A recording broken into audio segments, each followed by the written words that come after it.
Alright, g'day guys, welcome back to a bit of a different thing tonight. I'm starting a new, what I'm hoping to be weekly or fortnightly series, I guess you could call it, called Thursday Tutorials. I believe that's what I called it. So basically what I'll be doing is I'll be chucking up a status on Facebook and asking you guys to throw me a couple of questions and I'll answer those to the best of my ability. So this is the first one. I hope you guys enjoy it and make sure you let me know at the end. We had 2 comments come through today, or we had about 20 comments come through, but the 2 that I've chosen for tonight is Nicholas Ryder and also Anthony Bowler, also Brenton Taylor as well. He asked something a bit strange. Anyway, what I wanted to go over is firstly Nicholas Ryder's question. So his question is, he would like to know, getting into the professional field of photography, how to do it, what are the pros and cons, blah blah blah, etc. etc. So I've written down some notes and I'm going to go through all of those and hopefully this helps. My personal thoughts are there's generally one motive to becoming a professional photographer. Like the majority of the jobs in the world, the aim is to make money. Now, there is endless amounts of bills and expenses whilst you're alive. Now, that will never end, so the aim is to be able to make some sort of an income, especially through professional photography, and it definitely does not stop there. Being a professional photographer comes with incredible expenses. Okay, firstly, equipment, the maintenance on that equipment, the software, your personal websites, appliances, computers, electricity to run the computers, to charge your equipment. All of those things come into play. Now, again, reverting back, becoming a professional photographer is your aim to make money. Now, a lot of people that I know that are professional photographers, some of them hate it and some of them love it. It's always a different ball game. Now, again, there are life expenses like general bills, electricity, water, gas, council rates, petrol, food, car maintenance, travel expenses. Again, that reverts back to you making some sort of income to be able to cover those areas. This was a quote that I heard a long time ago from a mentor of mine. What's the difference between a 15-inch pizza and a pro photographer?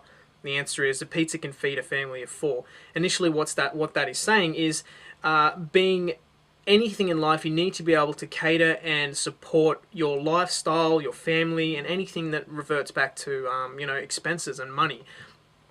Being a professional photographer is much more than just taking photographs. You need to understand the business side of things as well. This is an area that, yes, I am still new to, but I'm gradually learning. Just like anything, you're going to learn.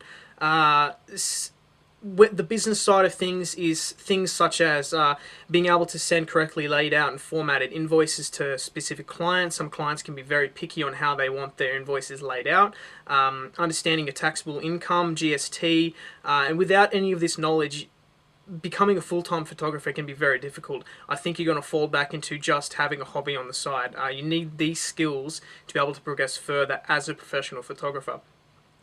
This is a fairly in-depth topic, so I'll leave it just with those comments for the moment, but again, I will do a complete video dedicated to this. Same with Anthony had another question, which was making money with your photography. This is also a very in-depth, touchy, and important topic, so I will do a video solely dedicated to that. What we're going to do is move down to Anthony's question, which is, can you explain how to get noticed as a photographer? Getting your name out there. That's his main question. That's what he wants to know. How to get exposure. I've written some notes here again. These are just my personal opinions, but these do work for me, and I continue to do these.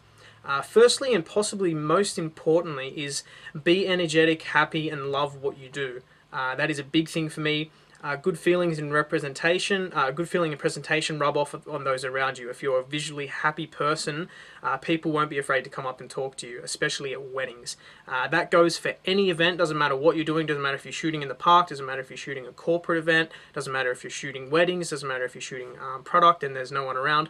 Always try and be firstly respectful in your environment, but a happy and energetic person.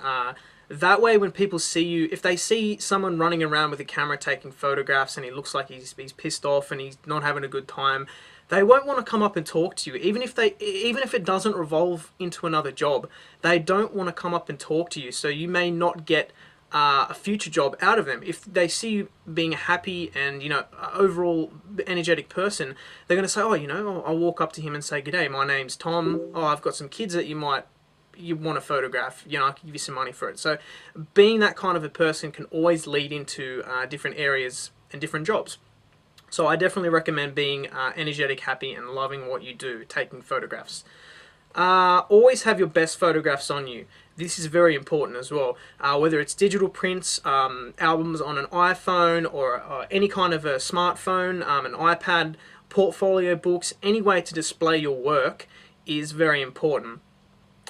Saying that you take a great photograph isn't enough for somebody to be able to visualize your style, how you work, etc. So having the content and the visualization to be able to back that up is very important. My recommendation on that is to get large and impacting prints. Go for A3, A2, A1. Get large prints. Get them framed of your best photographs. Doesn't have to be the best photograph in the world, but getting it large and showing somebody that, they go, oh wow, this guy has put in a little bit more effort, so it tends to come off a bit better. See my why to print video if you want to know a little bit more about prints. I might be able to help you out there. Thirdly, always having your camera on you.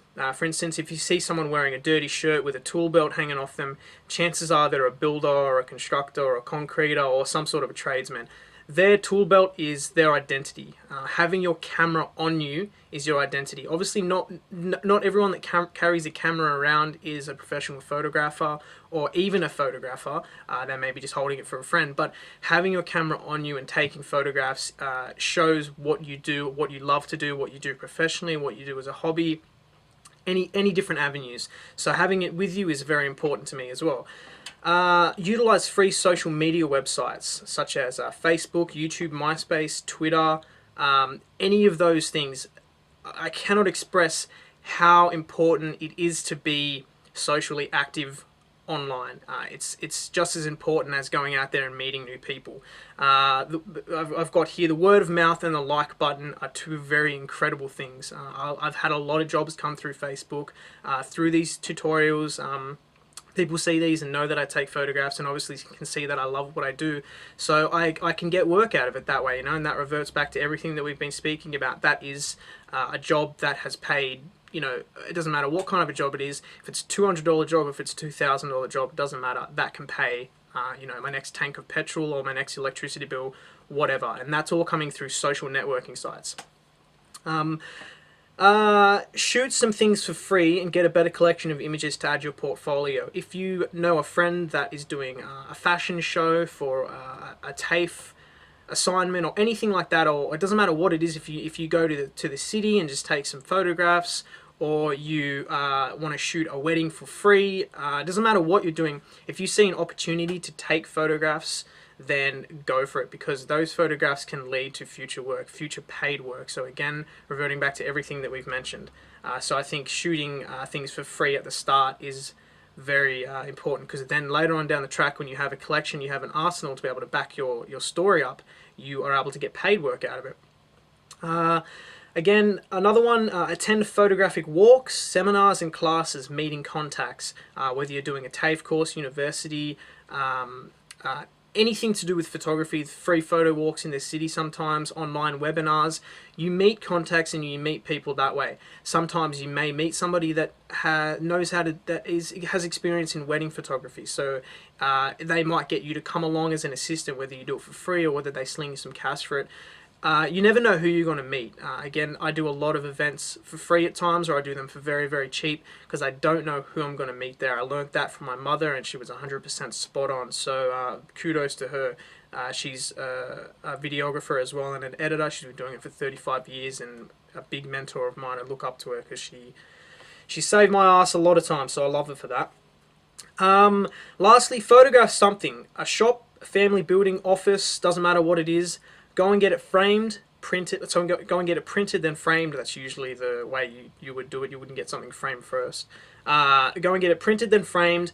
Return to wherever you shot that photograph. So for instance, let's say I went down to a new optometrist store in the middle of the city, and I took a photograph of their store outside, went home, did some work to it, got it printed, got it framed, went back there, showed it to them and said, look, would you like to buy this photograph? It might have cost you $50 for the print and the frame. If you say, would you like to buy this for $60? Even though you've only made a $10 profit, you've made a possible contact that may get you to come back and do some future work. Doesn't matter where it is. Doesn't matter if it's an optometrist. Doesn't matter if it's at a zoo. Doesn't matter where it is. Honestly, it can lead to future work. So yeah, I mean, I would recommend doing that. Sometimes doing things for free can get you future work. It can get you in the door. It is not always the easiest thing to do, because it does sometimes cost you to do things for free. For instance, your travel, your time, your electricity to go back and do the works, the use of your camera, the shutter actuation count, your memory cards, all that kind of stuff. But if it can turn into a future job, then go for it. It's not always going to happen, but sometimes it will. So anyway, those are a couple of questions. I know I've been